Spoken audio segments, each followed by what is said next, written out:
powerful. They are not going away. This is not a scenario like the fall of Rome, where a power just disappears. But the West is no longer in the driving seat.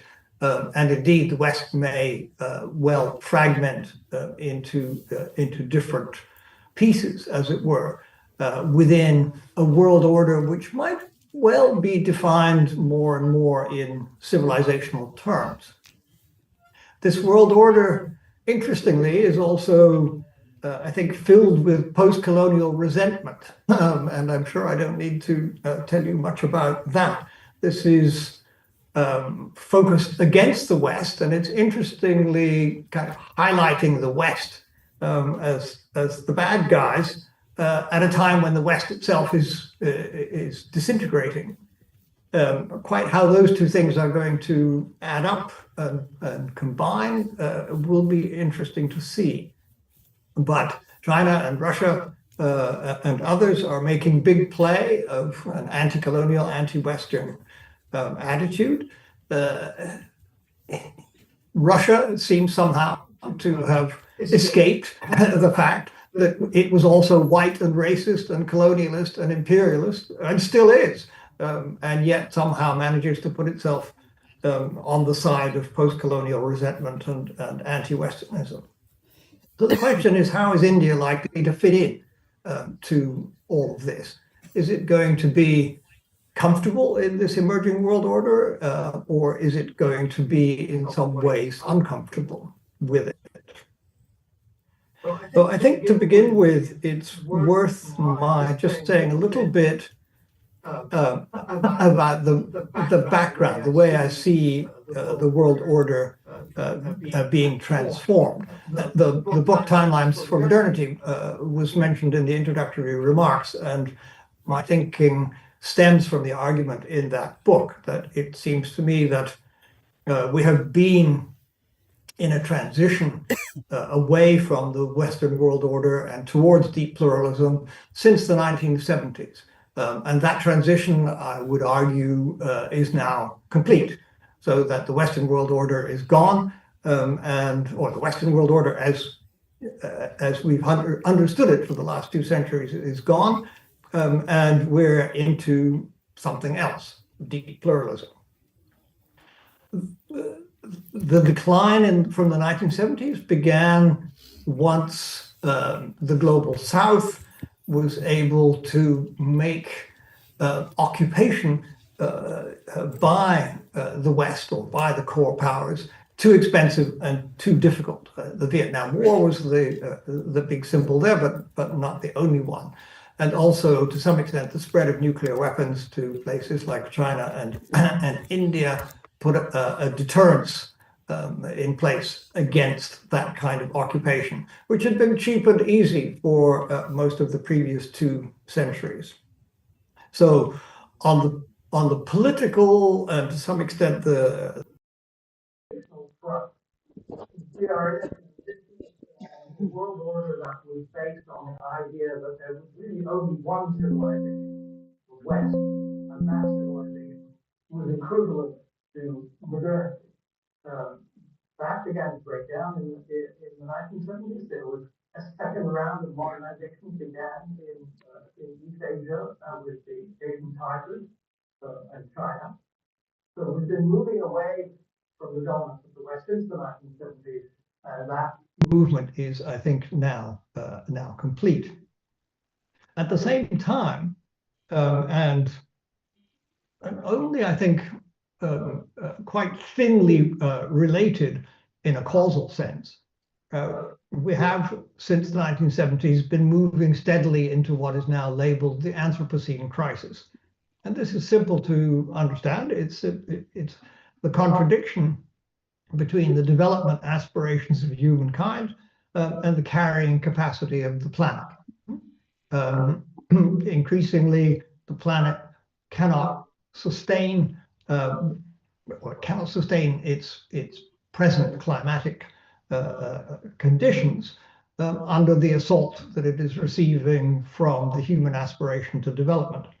And that aspiration to development is not just about those who are behind in the development game catching up, those at the leading edge are under high pressure to continue developing. So this is a universal aspect of the human condition.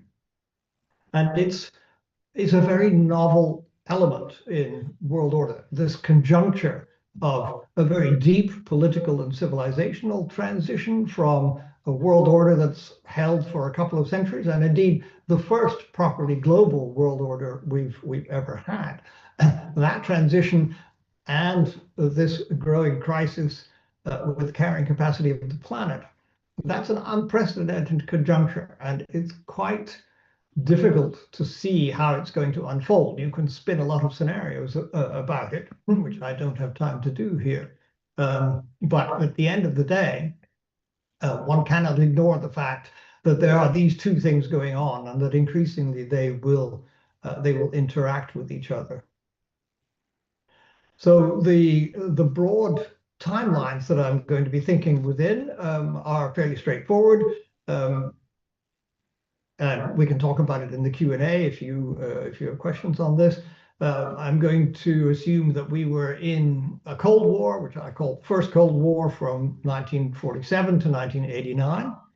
And then from 1990 to 2014, we were in a Cold Peace, in which the great powers did not think there were issues worth fighting over, although they weren't particularly friendly towards each other.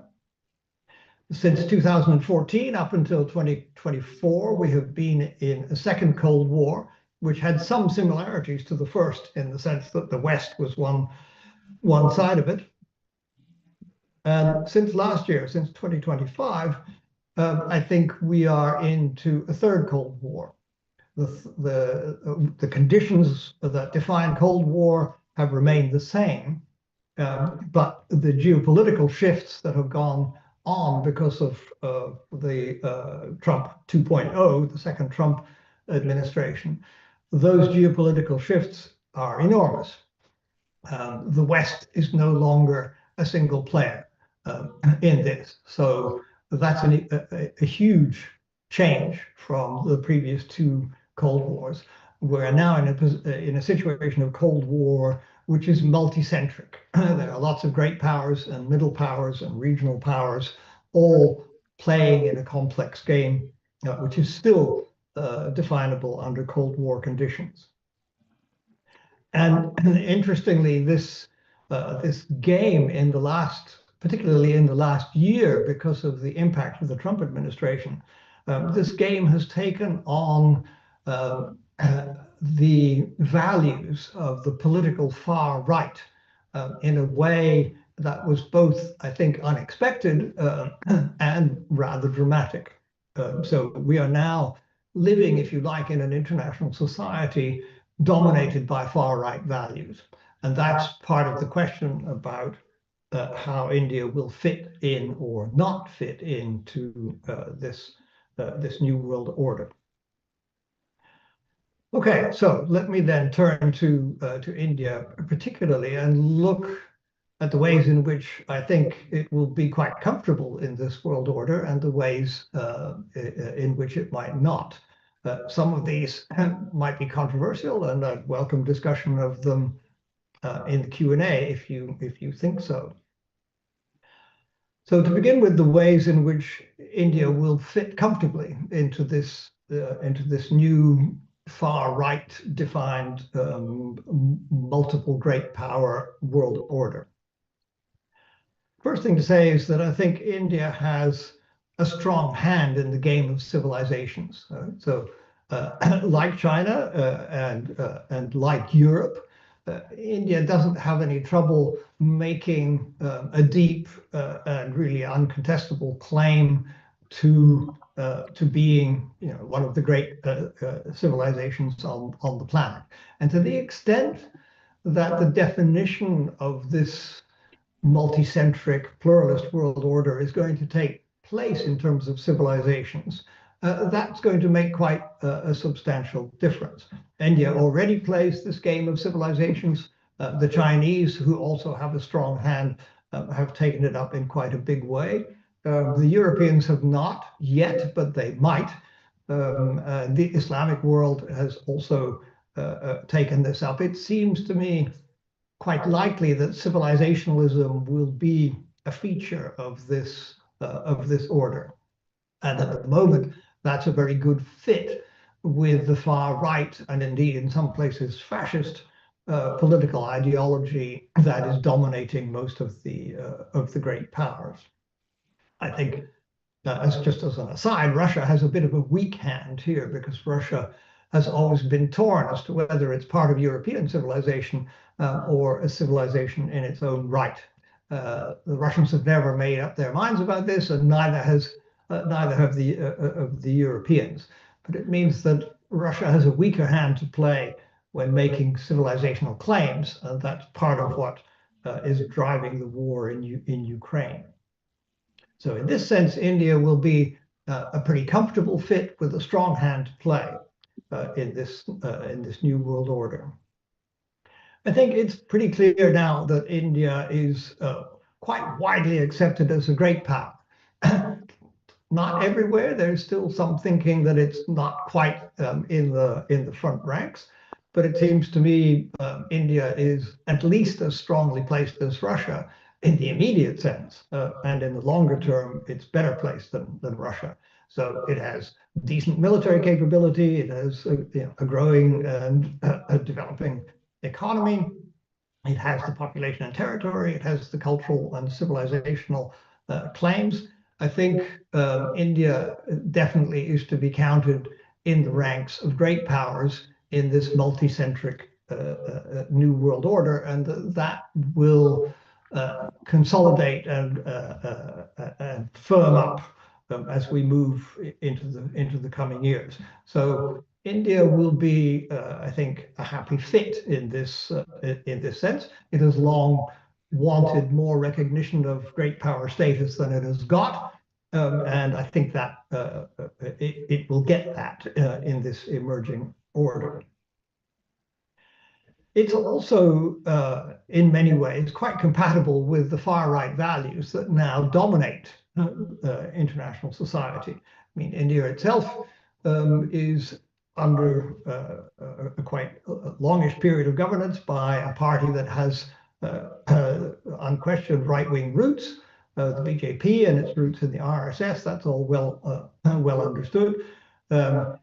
India has no difficulty at all with economic nationalism, which has long been the position of all kinds of governments in India, and the commitment to development in that way. So that's not going to be a particular problem. India shares the resentment against the Western world order and colonialism and all of that, so it's a good fit with that aspect of this far-right world order. It's anti-hegemonic and pro-multipolarity. India has been voicing those sentiments for a long time, so anti-hegemony, I think, will be a strong feature of this new world order. You can even see that in the United States up to a point, although what the Americans have, the anti-hegemony will be strong in this new world order, and India will be happy with that. I think also that the kind of foreign policy stance that India has taken generally goes under the label multi-alignment, is a very good fit with the transactionalist values that dominate far-right political thinking.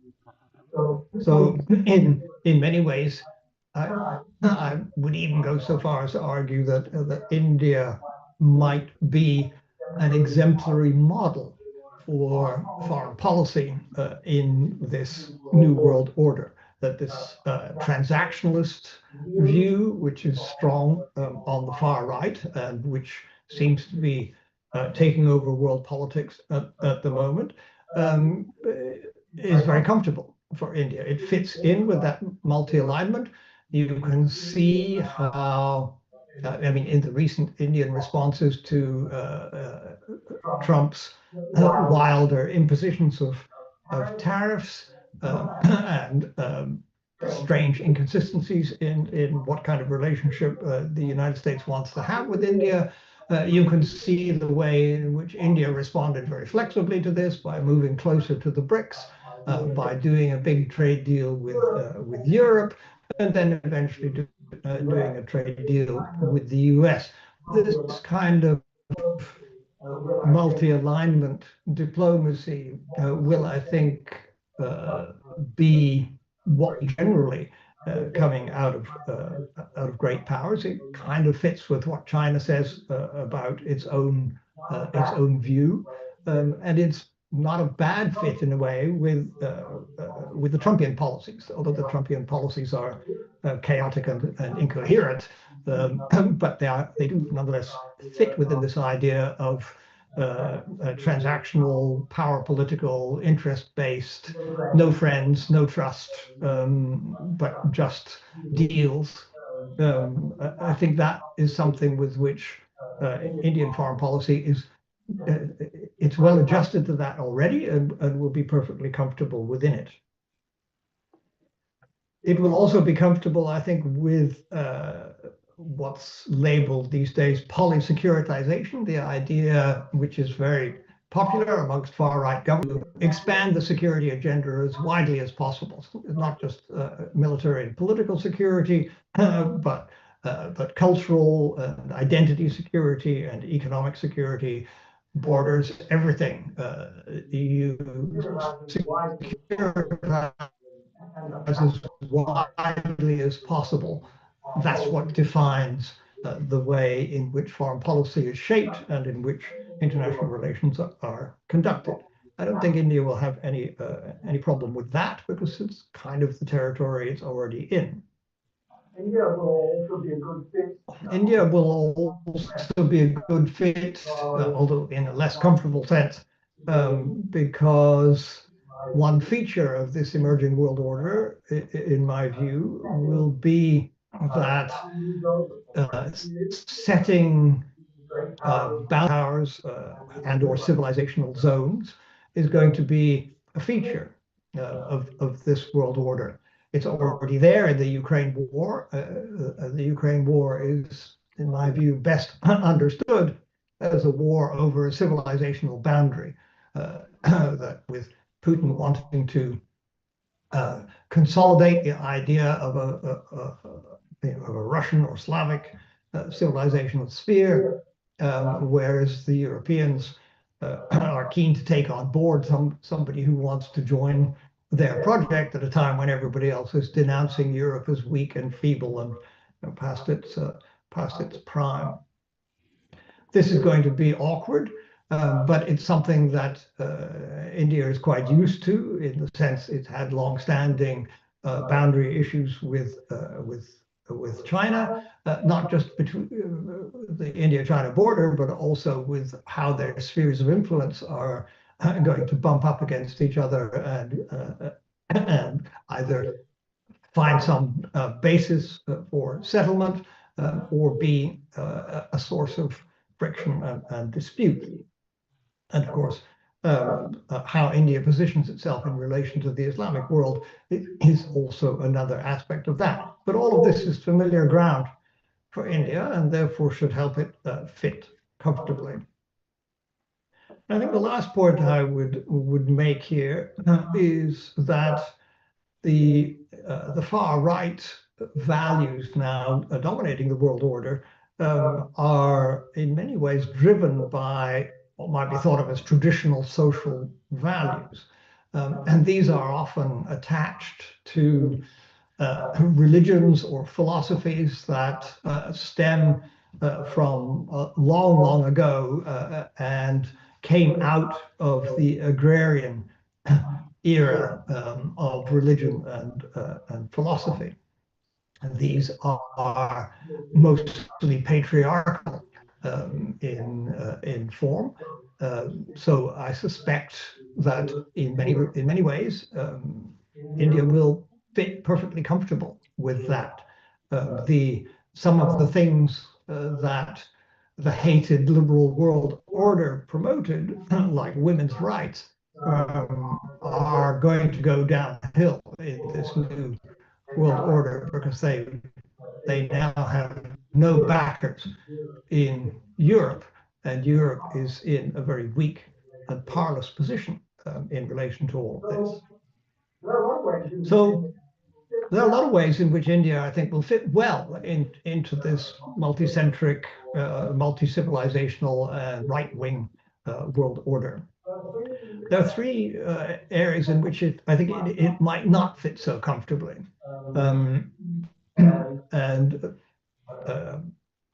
I'll put these on the table, and we can talk about them in the Q&A if you wish. I think one of the things that is as yet undecided in this emerging new world order is how trade and sort of elements of the global economy are going to be kept in being. It seems to me that India probably prefers a rules-based world order of some sort for trade and possibly also for environmental issues, because India is going to be in the front line of climate change. And all this, the new world order is not yet settled. Trump's America and Russia at the moment do not seem to want any kind of rules-based order for anything, whether trade or environmental issues. I think China probably does want some kind of rules-based order. It's easy to read its rhetoric in that way. And since China is quite trade dependent in many ways, if you want to have volumes of trade on a global scale, there have to be rules of the game. Otherwise, it doesn't work. So China might well want that kind of order as well. Europe, I think, will also want that kind of order. This orders to support shared goals on trade or environment will need to be part of a big reform, or indeed even a replacement process for the institutions of the Western world order. Some of those institutions may survive if they can reform themselves, or if they can't, then they probably won't survive. So here, India might or might not be a good fit, depending how this works out. But it could also be a possible bridge between China and a post-Western Europe, in the sense there's a potential cluster there of great powers which have shared interests in more elements of a rules-based order than do the US and Russia. So that's one kind of difficulty in which the fit is not so clear. The second area where the fit isn't clear is this what's referred to as the Vishwaguru element of India's foreign policy, which waxes and wanes a bit. But that, I think, if India pursues that, it will cause difficulties in the sense the basic political drive of this right-wing world order is that civilization should have as much autonomy and as little external governance pressure as possible. So for one great power to declare itself as being the model for all of the others, if that's the way that India wants to go, I think that's not going to work. The Chinese seem to be trying the same sort of game, and it's not going to work for them either. So I think here there's a zone of discomfort. And the third one, where India may not fit well, is that it doesn't seem to want to pursue a regional sphere of influence. Many writers have argued that India takes a so-called detached view of South Asia, and it prefers to deal with the rest of the world or the rest of Asia to have a more macro, regional, or global focus, so that India has not really attempted to dominate its region in ways that others have, and it doesn't seem to be clearly pitched towards building a regional sphere in the way that China and Russia and indeed now the United States do.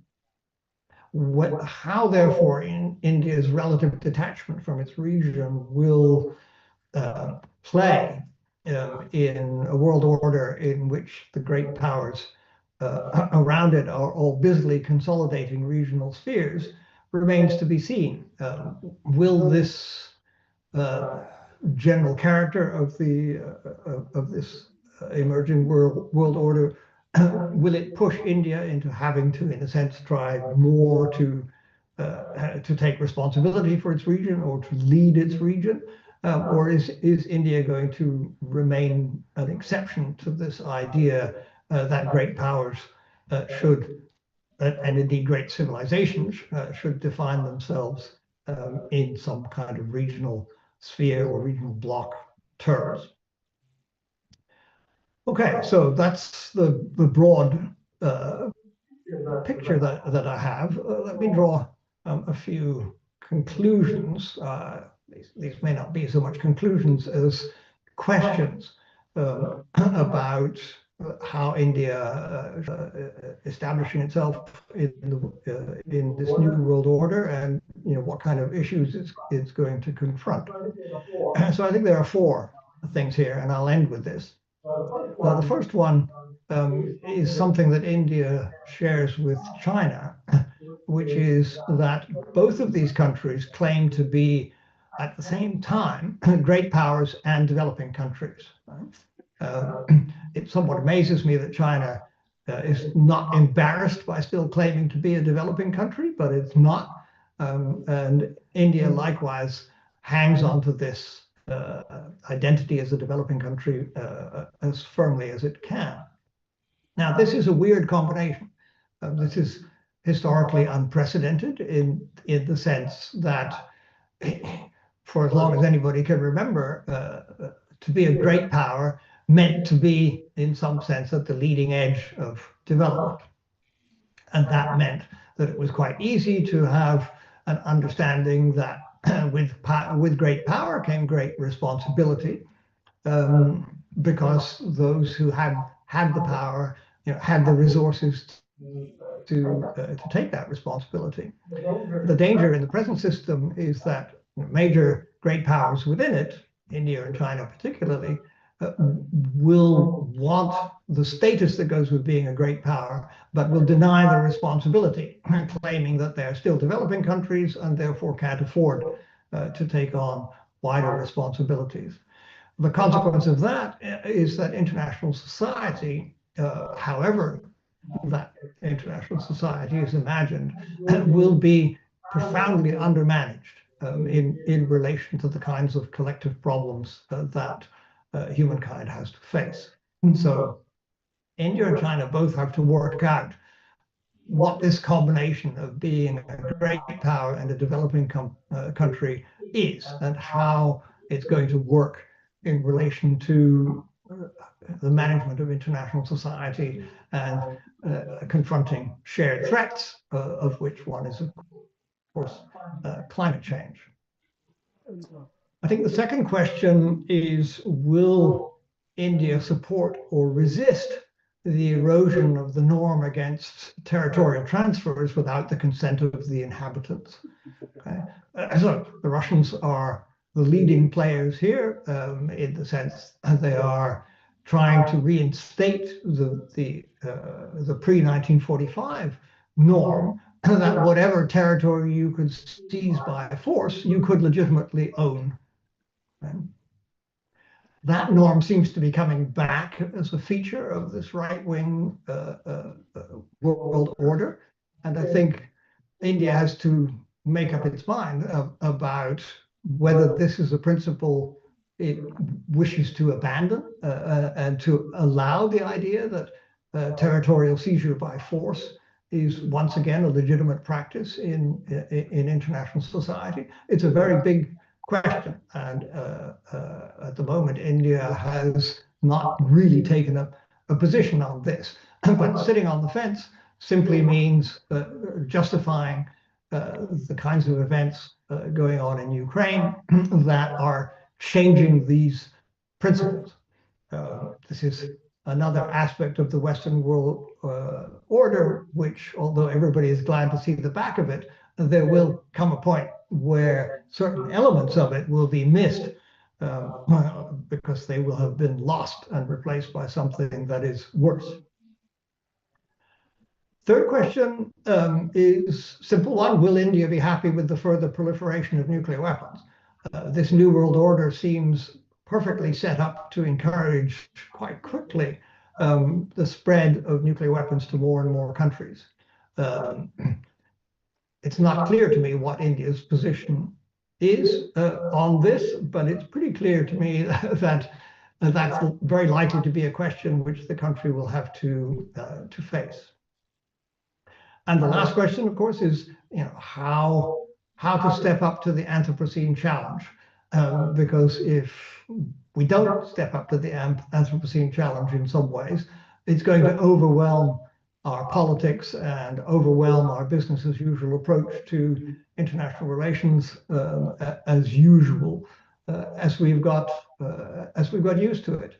This, I think, it's hard to say exactly when this tipping point will happen because the Earth systems are not clear enough on that, but that it will happen, indeed is happening, and that it will start to bring critical problems in a lot of places fairly soon, seems to me incontrovertible. So this is the fourth, I think, of the questions that India has to consider. Thank you for listening.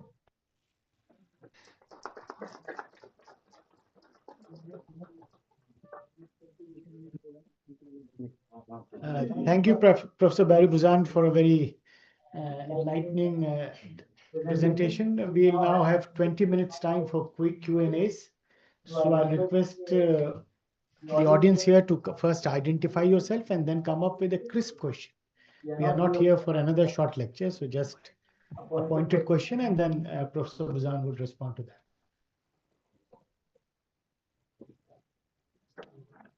Yes.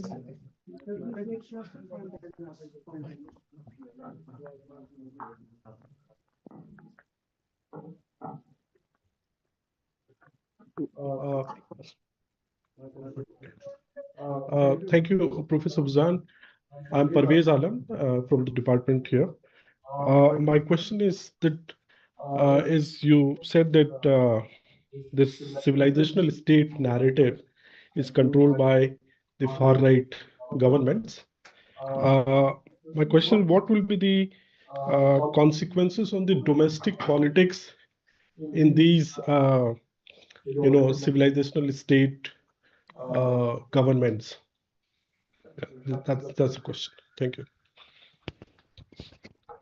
Okay.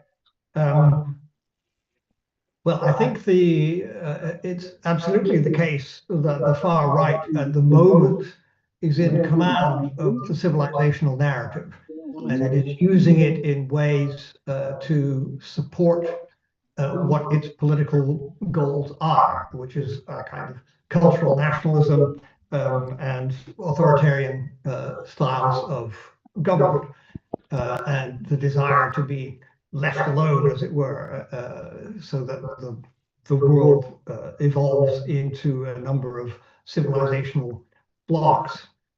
It seems to me that that is not the only version of civilizationalism that is possible, but at the moment there are no contending versions available. The crisis in liberal thinking has been profound, and liberalism has become associated with globalization, and it is that empowered, if you will, the far right to take over the civilizational narrative.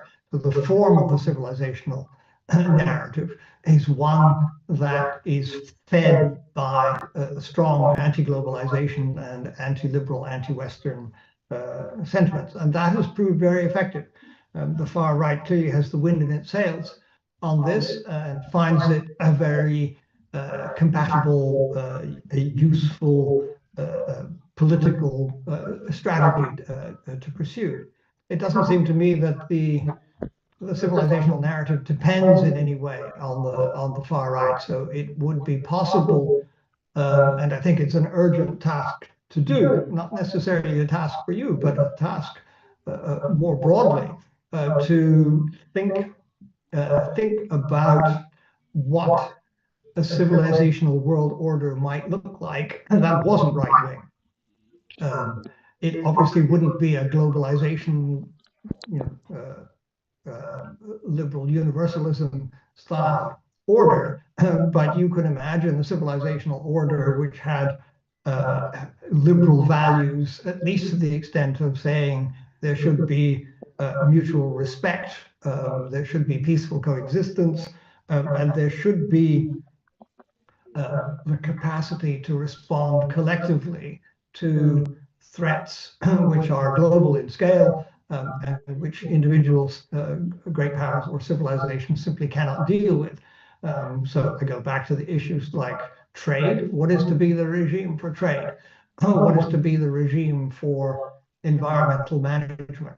How can those kinds of things be done in a civilizational framing, which I think we've got whether we want it or not, but one that isn't necessarily dominated by right-wing values? That, it seems to me, is one of the political tasks at hand in the contemporary world, because at the moment the old political debating structure of the Western world order, which rotated around three ideologies: fascism and communism and liberal democracy, this is broken down, and we need something else. And that's one of the things that needs a lot of thinking as this new world order unfolds.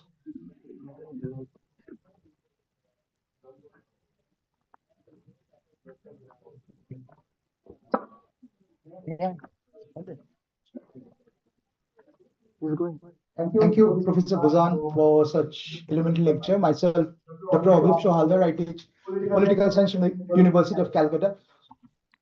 I want to ask whether non-Western theorizations from the global South, are they going to look at civilizations from the diverse perspectives of the global South? Because global South does not look like a homogeneous entity. So your views on that. Thank you.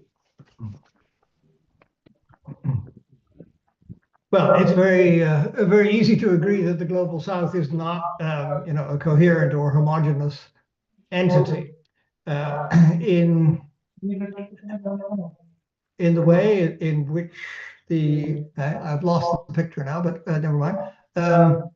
In the way in which the current civilizational order is unfolding, and especially given the kind of rhetoric that's coming out of Russia and China and the US, and maybe India, I'm not sure, I don't follow it closely enough.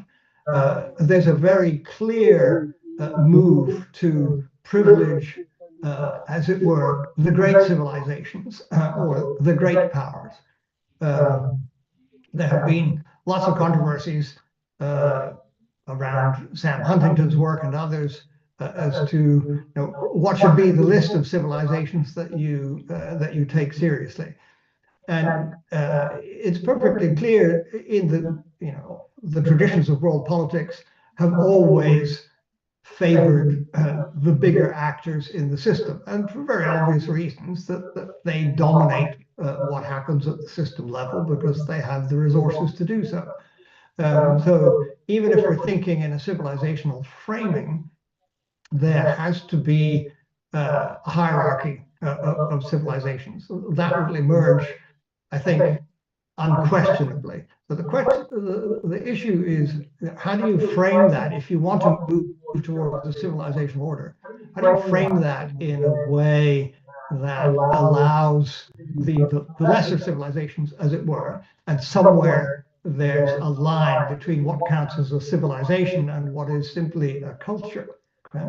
There are many cultures, but not so many civilizations. But it seems to me that part, and here again, I revert to the idea that we need non-far right thinking about the nature of a civilizational order. I can think of two sorts of things. One would be that the part of the rules of the game for a civilizational world order would be that everybody gets some kind of standing within it, and a decent standing, whether you are big or whether you are small, whether you are merely a culture or whether you have standing in some bigger sense as a civilization. So there needs to be a framework, a little bit like there has been between great powers and lesser powers. So the formula of sovereign equality, in a sense, is a counterweight to the unequal distribution of wealth and power in the world. There needs to be some kind of equivalent thing to that. And part of that, but also separate from it, it seems to me, would be that we need, and we need increasingly, a sense of a civilizational at the level of humankind. This will necessarily be thin, but part of a civilizational order, especially a civilizational order that is a kind of world peace order where there is respect and acknowledgement of the standing and status of others. Part of that has to be that there is some shared framing of humankind as a whole within which smaller civilizations and cultures can be framed, and within which mechanisms can be devised for dealing with collective problems. I mean, if you read some of the more extreme civilizationalists like Alexander Dugin, who is a kind of wild Russian ultra-nationalist, but who has a lot of quite insightful things to say about civilizationalism and is politically influential in Russia. His view is a very, very far right view of civilizations, that they should almost be entirely separated from each other as much as possible. Now, that's one way of doing a civilizational world order, but it's not the only way. So I think one needs to think along the lines that I've just been suggesting about how to broaden out and soften and make more interoperable the nature of the civilizational world order.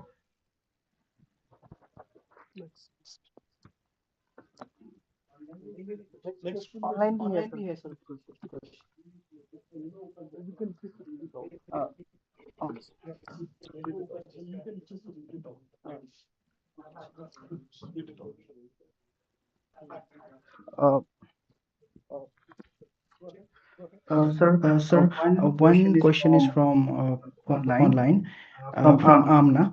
Her question is, China being a major global player in emerging world order, will India recognize and want to cooperate?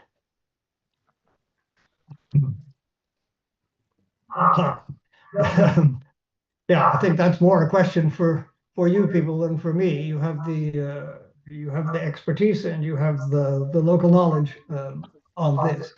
It does seem to me to be quite a big question. That if one is moving towards, as it were, a world of regional spheres or civilizational spheres, then China and India have either to find some kind of accommodation, or they have to stay in some sense in clash. India's multi-alignment policy will suggest that it will continue to try to walk the tightrope between those two, not making a decision between them. Therefore, I think the simplest expectation to have about this would be that things would carry on more or less as they are, that it's an uncomfortable, at times unfriendly and suspicious relationship. There are a number of specific issues which are sometimes fought over.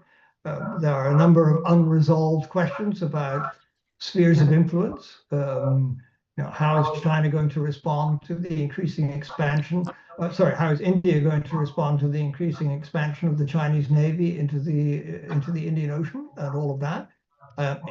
It's an ongoing set of questions, which I think India will be able to answer decisively one way or the other.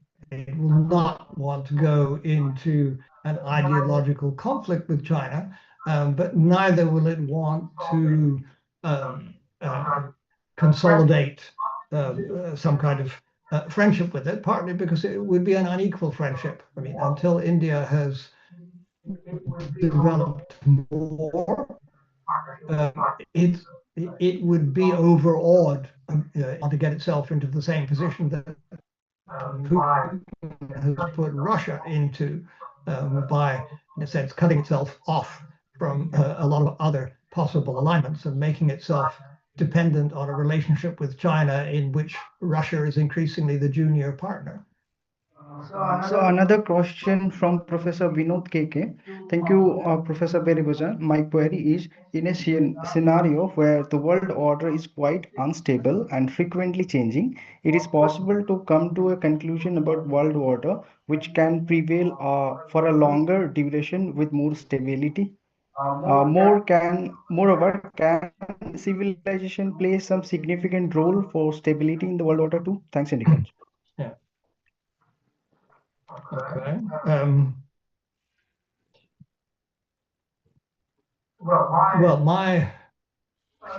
trying to think through all this at the moment for something that I'm writing. My feeling at the moment is that, as I suggested, we have entered into a third Cold War, and that Cold War reflects this, what you call an unstable or disorderly world order.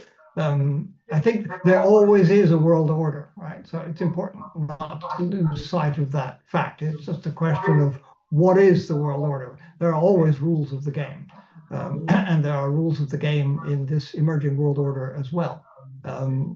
It's a question of looking for them and seeing how they work as a set.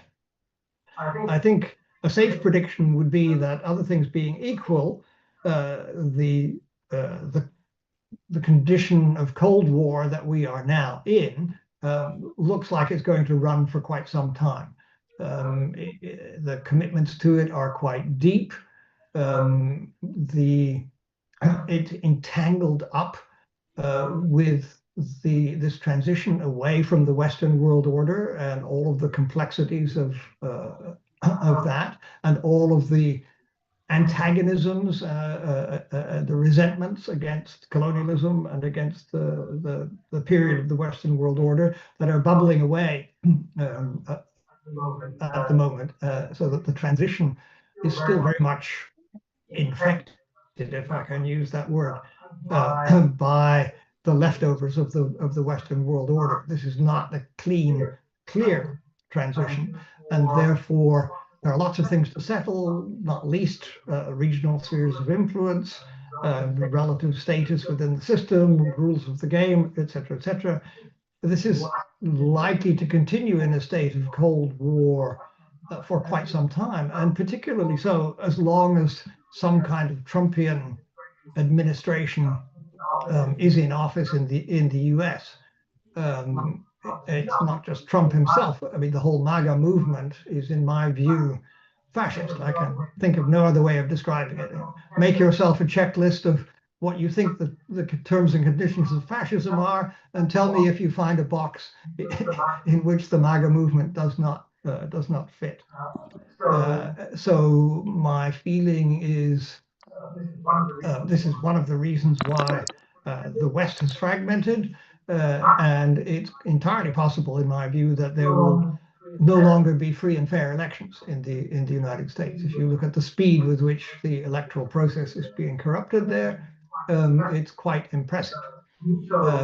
So there's a possibility that even once Trump is gone, you will have a Trumpian-style government in America for quite a long time, and that all of these kind of fantasies that, the Democrats will come back, if the elections are not fair, then maybe the Democrats won't come back. And America will become a so-called illiberal democracy in which elections are held, but they are meaningless because only one side ever wins. I think the main counterweight against all of this, if I can interpret your question correctly about, how does this unstable world order come to some kind of resolution? I'm afraid the only thing I have to say is that the good news is bad news in the sense that it's easy to imagine if you put your mind forward a decade or so, it's easy to imagine that by that time the pressures from the Anthropocene crisis will be really enormous. That some places will be becoming uninhabitable or unproductive in terms of agriculture or fishing, that there will be considerable amounts of sea level rise beginning to affect the viability of many big coastal cities, et cetera, et cetera. So the question is, how is humankind going to respond to that? It's not a situation we've ever been in before, so there's nothing to, no precedents to go on. But you can imagine a situation in which the punishments from the degradation of the planetary environment go on getting worse and worse and harsher every year, and in which that becomes understood, right? That is the trend. That is the expectation, that if we don't do anything, next year will be even worse than last year was. At some point, it seems to me, and I may be here being wildly optimistic, but at some point, that's got to begin to impinge on the way people think about the global order and what their priorities are. So it will come down in the end to a balance between the various antagonisms that the political and civilizational antagonisms that are feeding the current Third Cold War, and the collective pressure from the environment and how we continue to live on the planet and how we continue to maintain our civilizations at all. It's possible, of course, that the pressures from the environment will simply worsen the political confrontations and push more towards conflict and hot wars. But it is possible that it will have the opposite effect. And that is the only ground for optimism that I can see. So, small though it is. दो more question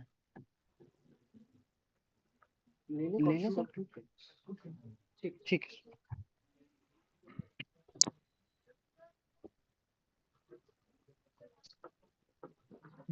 We are actually we're going to time left, I think. So,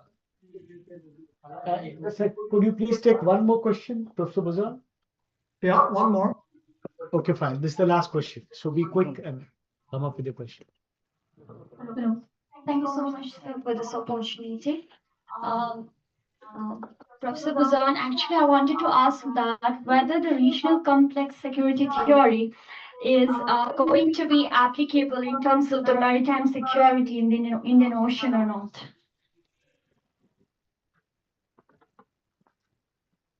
Okay. So in terms of especially the necklace of diamond policy. Sorry, say again? So in terms of necklace of diamond policy, especially, sir. Okay. Well, it seems to me that regional security complex theory, as laid out in the book that Wæver and I did in 2003, it's a very simple construction. And it says very clearly and explicitly in there that it depends on territoriality remaining an important institution of international society. That if the globalization scenario that seemed to be gathering pace during the 1990s and the early 21st century, if that scenario had carried on, it might well have eroded the importance of the principle of territoriality, and therefore the whole edifice of regional security complex theory would have collapsed. Now, that hasn't happened. Clearly, territoriality is still very strong, and it's very robust. So to that extent, the theory remains valid in its own terms. And all you need to do is to apply it to whatever situation you want to look at. Now, you mentioned, I think I couldn't hear entirely clearly, but you mentioned the Indian Ocean. And that produces a difficulty in the sense that what does territoriality mean when you're at sea? It's certainly not the same as what it means on land. But clearly there are going to be contestations at sea. So this theory is not well set up for dealing with water. It kind of stops at the water's edge, as it were. So there's possibly a task to be done. If you are theory-minded, you might, and I think there are people in South Africa who are also concerned with this question as to how you can think about maritime spaces in terms of regional security complex theory. I have not done that work. I haven't thought it through. I don't know. It might be possible. I suspect it would be difficult. But if that's the question that's animating your mind, then it's worth thinking about it. But you will have to do some theory work yourself to see whether, and if so, how, the logic of this theory, which is based on territoriality, can or can't be applied to maritime spaces.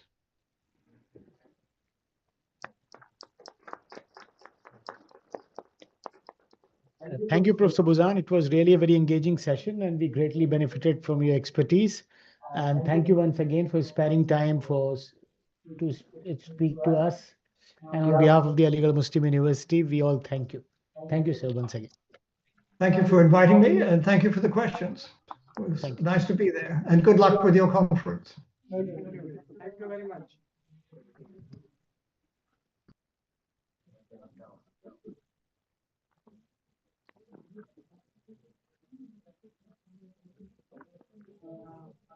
Recording stopped. Recording दे दो ना भाई सही है मैं YouTube में live कर दिया यूट्यूब पे होगा ना रहेगा ना वो लिंक जरा सा भेज रहे हैं मेरे को मैं ग्रुप में भी भेज दिया हूँ